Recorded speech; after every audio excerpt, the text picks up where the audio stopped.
నమస్తే. 'బాలయ్య అఖండ 2' క్యాప్షన్ 'తాండవం'.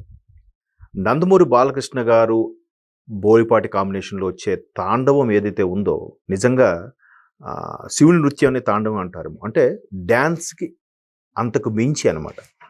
సో, ఇటువంటి 'తాండవం' అనే కాన్సెప్టు బోయపాటి బాలయ్య గారిని దృష్టిలో పెట్టుకునే రాసారా? లేదా బాలయ్య గారు యాక్ట్ చేశాక ఆ థాట్స్ వస్తాయనేది ఇప్పటికీ అర్థం కాని వ్యవహారం. ఎందుకంటే బోయపాటి, బాలయ్య 'బీబీ' కాంబినేషన్‌లో వస్తున్న 4గో సినిమా ఇది. మొదటిది 'Simha' blockbuster, 'legend' super blockbuster. ఇప్పుడు 'అఖండ' బాక్సులు బద్దలైపోయాయి. సో, 'అఖండ 2' అదే కాంబోలో వస్తుంది. అయితే ఈసారి సంయుక్త మీనన్ నటిస్తున్నారు ప్రధాన పాత్రలో హీరోయిన్‌గా. అలాగే 'అఖండ 1'లో ప్రగ్యా జైస్వాల్, 'అఖండ 2'కి వచ్చేసరికి సంయుక్త మీనన్ కీ రోల్‌లో ఉన్నారు. ఇక్కడ 'అఖండ 1'కి 'అఖండ 2'కి కొనసాగింపుగానే సినిమా అంతా ఉంటుంది. పైపెచ్చు బాలయ్య గ్లింప్సు, ఆ స్టోరీ లైను అవన్నీ చూస్తే అసలు భయానకంగా అనిపిస్తుంది. అంటే అద్భుతం. ఆయన గెటప్, అఘోర గెటప్ కూడా. సో, ఈ ఈవెంటు ఈరోజు మనం మాట్లాడుకునే కాన్సెప్టు ఉత్తరప్రదేశ్‌లో లాంచ్ చేశారు. అక్కడ కూడా ఆ ఈవెంట్‌ని ఆర్గనైజ్ చేసి ముఖ్యమంత్రి యోగి ఆదిత్యనాథ్ గారి ఆశీర్వాదంతో పాటు 'అఖండ'లో బాలయ్య యూజ్ చేసిన త్రిశూలంను కూడా ఆయన ద్వారా లాంచ్ చేపించారు. సో, ఒక యోగి, అతను ఒక యోగిగా ఉన్న ముఖ్యమంత్రి యోగి ఆదిత్యనాథ్ గారి ఆశీర్వాదం తీసుకోవడం. పైపెచ్చు మన 'అఖండ 2'లో ఒక డైలాగ్ ఉంటుంది, 'సనాతన హైందవ ధర్మం' అని. సో, సనాతన హైందవ ధర్మంకి ఈ బీటలు వారకుండా కాపాడుతున్న కొంతమంది యోగుల్లో మన యోగి ఆదిత్యనాథ్ గారు ఒకరని మనం చాలా సందర్భాల్లో ట్రోల్స్‌లో గానీ, సోషల్ మీడియాలో గానీ చూసాం. అయితే బాలయ్య గారు రేంజ్ ఆ స్థాయికి ఎప్పుడో వెళ్ళింది. కాకపోతే పబ్లిసిటీ చేసుకోవడం ఇష్టం లేదు కాబట్టి కేవలం తెలుగు సినిమాలే చేస్తాను, రీమేక్ సినిమాలు కూడా చెయ్యను అన్న దీక్షగా కూర్చున్న బాలయ్య గారు ముందు నుంచి కూడా అదే ఆలోచనలో ఉండుంటే ఈపాటికి ఎప్పుడో ఆ pan India concept, pan India star ఎప్పుడూ అయ్యుండేది. కాకపోతే చాలా సందర్భాల్లో ఆయన రీమేక్ సినిమాలు కూడా యాక్సెప్ట్ చేయలేదు. ఫస్ట్ టైం రీమేక్ సినిమాలు యాక్సెప్ట్ చేసింది 'లక్ష్మీ నరసింహ' సినిమాతోనే.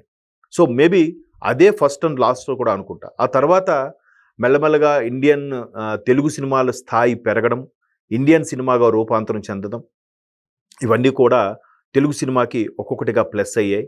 దీన్ని మనం ఇప్పుడు ఎంజాయ్ చేస్తున్నాం. ఒక విధంగా 'బాహుబలితో' ఒక్కసారిగా తెలుగు సినిమా ఖ్యాతి ఖండాంతరాలు దాటేసింది.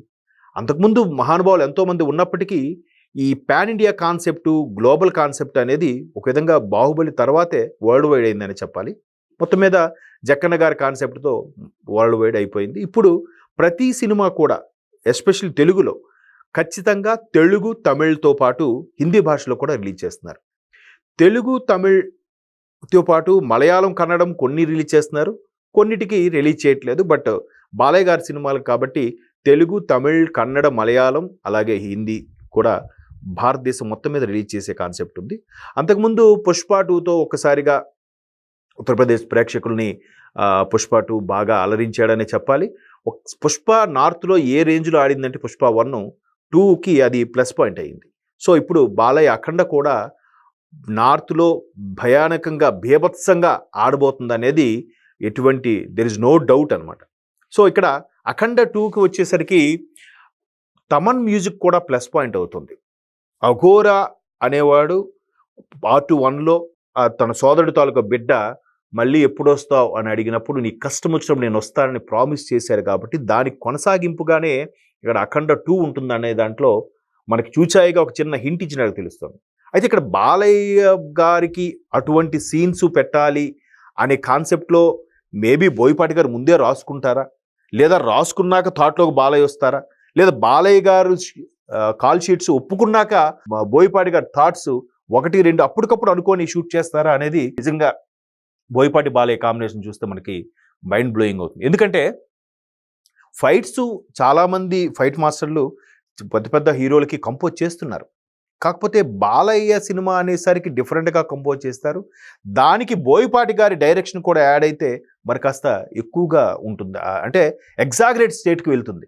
సో, ఇక్కడ ట్రైలర్‌లో కూడా మనం చూడొచ్చు, ఒక మిషన్ గన్ కూడా త్రిశూలంతో పేల్చడము, అంటే భారతదేశానికి, ఈ భరతమాతకి, సనాతన ధర్మానికి ఎవరెవరైతే ఈ పునాదులు కదిలించాలని, ఇబ్బంది పెట్టాలని చూస్తారో వాళ్ళందరి కోసం ఖచ్చితంగా సిద్ధాశ్రమ యోగుల్లో ఎవరో ఒకరు కానీ, ఒక సన్యాసి జీవితంలో ఉన్నవాళ్ళు కానీ, ఇట్లాంటి అఘోరాలు కానీ ఎవరో ఒకరు భారతదేశంలో, లేదంటే వాళ్ళు ఆత్మరూపంలో అయినా ఏదో మనుషుల్లో ప్రవేశించి కానీ, లేదా వాళ్ళే స్వయంగా వచ్చి ఆ పరిస్థితి నుంచి గట్టెక్కించేలా చేస్తారనేది మనకున్న ఒక విశ్వాసం. సో ఆ విశ్వాసం తగ్గట్టుగానే ఇక్కడ స్టోరీ లైన్ రాసుకున్నారు బోయపాటి. దాని గురించే ఇప్పుడు అఖండ ఆల్రెడీ ముంబైలో ఈవెంట్ జరిగినప్పుడు కూడా బొమ్మ ఈవెంట్ కూడా బ్లాక్ బాస్టర్ అయిపోయింది. ఎందుకంటే వాళ్ళకి ఇటువంటి కాన్సెప్ట్లు ఉండవు. జనరల్గా ఎంతసేపు లవ్ స్టోరీలు, లేదంటే చిన్న చిన్న క్రైమ్, ఫిక్షన్, అలాంటి ఫిక్షన్ అంతగా తీరు వాళ్ళు. మైథాలజీవి, ఫిక్షన్వి చాలా అరుదుగా తీస్తారు. బట్ ఈ డ్యూయెట్లు, లవ్ స్టోరీలు, చిన్న చిన్న ఒక పార్టీ పెట్టి ఒక పార్టీ సాంగ్ అని కానీ, ఒక డ్యూయెట్ సాంగ్ అని రిచ్గా తీయడం వరకే కానీ, ఇట్లాంటి సున్నిత భావాలు, సనాతన ధర్మం కానీ, కార్తికేయ లాంటి కాన్సెప్ట్లు కానీ, పుష్ప లాంటి డిఫరెంట్ ఒక స్మగ్లింగ్ కానీ, ఒక హీరో డీగ్లామరైజ్గా చూపించడం అనేది చాలా అరుదు బాలీవుడ్లో. సో వాళ్ళకి ఈ కాన్సెప్ట్ అన్ని కూడా నిజంగా సౌత్ వాళ్ళు పరిచయం చేశారు. ఎస్పెషలీ తెలుగు వారు సత్తా చాటారనే చెప్పాలి. పుష్ప, 666, బాహుబలి లాంటి బ్లాక్ బాస్టర్లు అయిన తర్వాత అఖండ కూడా యుఎస్లో ఏ స్థాయిలో ఆడిందంటే, సినిమా జనరల్గా సౌండ్కి బాక్స్ బద్దలైపోయింది అనుకుంటాం. అది ఈసారి యుఎస్లో నిజంగా థియేటర్లో బాక్సులు బద్దలైపోయాయంట. అంటే తమన్ మ్యూజిక్ ఆ రేంజ్లో ఉంటుంది.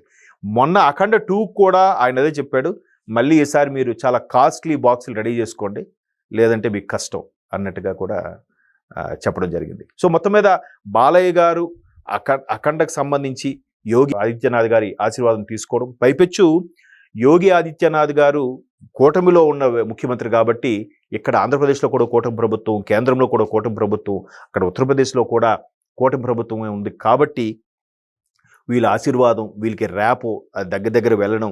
అక్కడ అంటే మ్యాక్సిమం నార్త్లో ఉండే కల్చర్ ఎట్లా ఉంటుందంటే, సినిమా థియేటర్లో రిలీజ్ అయిన రోజే మ్యాక్సిమం శాటిలైట్ రైట్స్ కూడా ఇచ్చేస్తారు.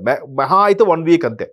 బట్ ఇప్పుడు అక్కడ కూడా కాన్సెప్ట్ మారుతోంది మెల్లమెల్లగా. మన వాళ్ళు ఎంటర్ అయిన తర్వాత ఈ ఫ్యాన్స్ అసోసియేషన్లు, సినిమాలు థియేటర్లకు రప్పించడాలు, పైపెచ్చు ఆ కలెక్షన్. అంటే సినిమా అనేది మోర్ దాన్ అస్, మనిషి సాధారణ కన్నా బిగ్గరగా ఉంటుంది కాబట్టి దాన్ని ఎంజాయ్ చేసేలాగా, ఓహో సినిమాలో సాధ్యమే, ఇది కొడితే సినిమా అక్కడ పడతాడు, ఇది కొడితే ఇలా జరుగుతుంది అనేది సినిమాలో చూపించారు. కాసేపు ఆ 2.5 గంటల సేపు నీ ప్రపంచాన్ని, నీ ఫ్యామిలీని మర్చిపోయి కాసేపు ఎంజాయ్ చేసేలాగా ఉండే కాన్సెప్ట్ మన సౌత్లో ఉంటుంది. అది తెలుగుతో మరొకసారిగా ప్రపంచ ప్రఖ్యాతమైంది. దట్టు బాలయ్య గారిది ఈసారి పాన్ ఇండియాలో భారీగా రిలీజ్ అవబోతుంది. అఖండ 2 రేపు డిసెంబర్ 5న తాండవమే చెప్పాలి.